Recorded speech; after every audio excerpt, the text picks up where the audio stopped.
আসসালামু আলাইকুম। আজ শনিবার ১৩ই পৌষ, ২৫শে জামাদি সানি, ২৮শে ডিসেম্বর। বাংলাদেশ বেতার, রাজশাহী। স্থানীয় সংবাদ পড়ছি আব্দুর রহমান মাসুম। বাণিজ্য এবং বস্ত্র পাট মন্ত্রণালয়ের উপদেষ্টা শেখ বশির উদ্দিন ২ দিনের সরকারি সফরে আগামীকাল রাজশাহী আসবেন। তিনি ওই দিন বিমানযোগে সকাল 10:30টায় শাহ মখদুম বিমানবন্দরে এসে পৌঁছবেন। এদিন তিনি সকাল 11টায় রাজশাহী বিভাগীয় কমিশনারের সম্মেলন কক্ষে consumers association of Bangladesh cab আয়োজিত মতবিনিময় সভায় প্রধান অতিথি থাকবেন।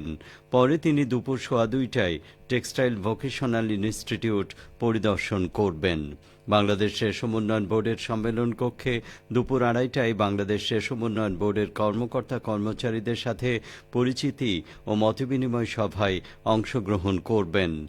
রেশম গবেষণা ও প্রশিক্ষণ ইনস্টিটিউটে রেশম কীট ও তুঁত জাতের জাম প্লাজম মেইনটেন্যান্স কার্যক্রম এবং সেরিকালচার মিউজিয়াম পরিদর্শন করবেন। পরদিন সোমবার সকাল 9টা থেকে 4:30 পর্যন্ত তিনি টিসিবির ফ্যামিলি কার্ডধারী উপকারভোগীদের হোম ভিজিট করবেন।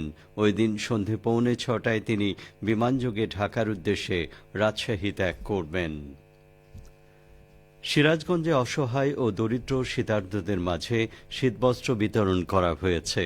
ক্রাউন এক্সক্লুসিভ ওয়্যার্স লিমিটেডের সহায়তায় স্বেচ্ছাসেবী সংগঠন আমাদের চেষ্টা ফাউন্ডেশনের পক্ষ থেকে গতকাল বিকেলে শহরের কালেক্টরেট স্কুল অ্যান্ড কলেজে 5 শতাধিক মানুষের মাঝে শীতবস্ত্রগুলো বিতরণ করা হয়।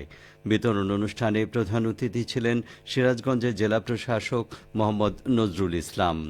আমাদের চেষ্টা ফাউন্ডেশনের চেয়ারম্যান সৈয়দ ইলিয়াস সিরাজি তুষারের সভাপতিত্বে অনুষ্ঠানে বিশেষ অতিথি ছিলেন অতিরিক্ত জেলা প্রশাসক গণপতি রায়, জেলা আইনজীবী সমিতির সাধারণ সম্পাদক অ্যাডভোকেট মাসুদুর রহমান।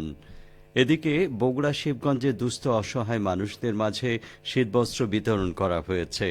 বিএনপির ভারপ্রাপ্ত চেয়ারম্যান তারেক রহমানের নির্দেশনায় গতকাল শিবগঞ্জ উপজেলার বিহার ইউনিয়নে গোলামবাড়ি উচ্চ বিদ্যালয় মাঠে শীতবস্ত্র বিতরণ অনুষ্ঠানে প্রধান অতিথি ছিলেন শিবগঞ্জ উপজেলা বিএনপির সভাপতি ও জেলা বিএনপির সহসভাপতি মীর শাহে আলম।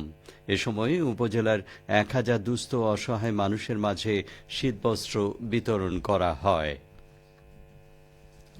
দেশের উত্তরাঞ্চলে 16 জেলায় বাড়ছে কমলা চাষ। বরেন্দ্রের পোড়ামাটিতেও এখন চাষ হচ্ছে কমলার। স্থানীয় চাহিদা মিটিয়ে এই ফল যাচ্ছে সারা দেশে।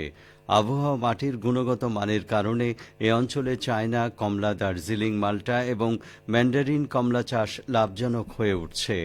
চাষিদের অক্লান্ত পরিশ্রম এবং কৃষি বিভাগের সহযোগিতায় বদলে যাচ্ছে অর্থনীতির চিত্র।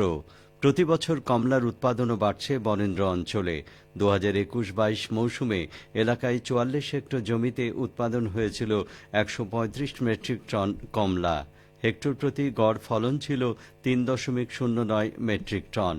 এবছর 2023-24 মৌসুমে গড় ফলনের লক্ষ্যমাত্রা ধরা হয়েছে 7.97 মেট্রিক টন। এবছর 66 হেক্টর জমিতে কমলা বাগান আছে। রাজশাহী ফল গবেষণা কেন্দ্রের মুখ্য বৈজ্ঞানিক কর্মকর্তা ড মোহাম্মদ শফিকুল ইসলাম বলেন, বরেন্দ্র অঞ্চলে এখন প্রচুর ফল উৎপাদন হচ্ছে। বিদেশি ফল ড্রাগন, মাল্টা, কমলা ও স্ট্রবেরি ছাড়াও আম বাগান বাড়ছে। পেয়ারা, বরই সহ আরও বেশ কিছু ফল প্রচুর উৎপাদন হচ্ছে। বরেন্দ্র অঞ্চলে আর কোন কোন ফল চাষে সফলতা পাওয়া যেতে পারে তা নিয়ে গবেষণা চলছে। বগুড়ার গাবতলী উপজেলায় নানা আয়োজনে গতকাল বাংলাদেশ জাতীয়তাবাদী সামাজিক সাংস্কৃতিক সংস্থা জাসাসের 46তম প্রতিষ্ঠাবার্ষিকী পালিত হয়েছে। দিনব্যাপী এসব কর্মসূচির মধ্যে ছিল বর্ণাঢ্য শোভাযাত্রা, আলোচনা সভা, বাদ জুমা, দোয়া মাহফিল, এরপর এতিম শিশুদের মাঝে খাবার বিতরণ। গাবতলী উপজেলা পৌর শাখা জাসাসের আয়োজিত এই কর্মসূচিতে সভাপতিত্ব করেন গাবতলী উপজেলা জাসাসের সভাপতি আরিফুর রহমান লিটন। উপস্থিত ছিলেন গাবতলী উপজেলা বিএনপির সাধারণ সম্পাদক এনামুল হক নতুন, জেলা জাসাসের আহ্বায়ক ওয়াহিদ মুরাদ।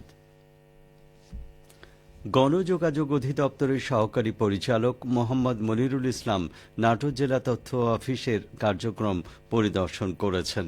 গতকাল তিনি তথ্য অফিসের শিশু কিশোর কিশোরী ও নারী উন্নয়নের সচেতনতামূলক প্রচার কার্যক্রম শীর্ষক প্রকল্পের আওতায় এইচপিভি টিকাদান প্রচার কার্যক্রম মনিটরিং করেন। জেলা তথ্য অফিসার মোহাম্মদ আবদুল্লাহ আওয়াল জানান, নাটোর জেলায় এইচপিভি টিকাদান কার্যক্রম সফলভাবে সম্পন্ন হয়েছে।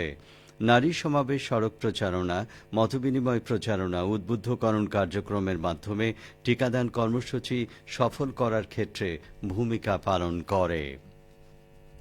বগুড়া শাহজাহানপুর উপজেলার চেপিনগর ইউনিয়নে কৃষক সমাবেশ অনুষ্ঠিত হয়েছে। গতকাল জাতীয়তাবাদী কৃষক দলের উদ্যোগে উপজেলার ইউনিয়ন পর্যায়ে এই সমাবেশ করা হয়। অনুষ্ঠানে সভাপতিত্ব করেন চেপিনগর ইউনিয়ন কৃষক দলের আহ্বায়ক আজিজুল হক। প্রধান অতিথির বক্তব্য রাখেন বগুড়া জেলা কৃষক দলের আহ্বায়ক ও বগুড়া জেলা বিএনপির কৃষি বিষয়ক সম্পাদক ইঞ্জিনিয়ার সাইফুল ইসলাম রনি। কৃষি সমাবেশ পর্যায়ক্রমে ৩ মাস ধরে চলবে। খেলার খবর ফুটবল। নাটোরের বনপাড়াতে রিভারভিউ ফুটবল টুর্নামেন্ট শেষ হয়েছে। গতকাল টুর্নামেন্টের ফাইনাল খেলায় নাটোরের কান্তনগর ফুটবল একাডেমি ১-০ গোলে পাবনা শাহজাদপুর ফুটবল একাদশকে পরাজিত করে চ্যাম্পিয়ন হয়। নন্দকুজা রিভারভিউ মাঠে এই টুর্নামেন্ট আয়োজন করে চরতেবাড়িয়া চরদিঘলি স্পোর্টিং ক্লাব। সবশেষে আবহাওয়া। আজ সকাল ৬টায় রাজশাহীতে তাপমাত্রা ছিল ১৪.২ ডিগ্রি সেলসিয়াস। সে সময় বাতাসে আর্দ্রতার পরিমাণ ছিল ৯৭%। রাজশাহী ও পার্শ্ববর্তী এলাকায় আজ সূর্যোদয় হয়েছে সকাল ৬টা ৪৮ মিনিটে, সূর্যাস্ত সন্ধে ৫টা ২৬ মিনিটে। সংবাদ শেষ হলো। আমাদের পরবর্তী স্থানীয় সংবাদ দুপুর ১২টা ১০ মিনিটে।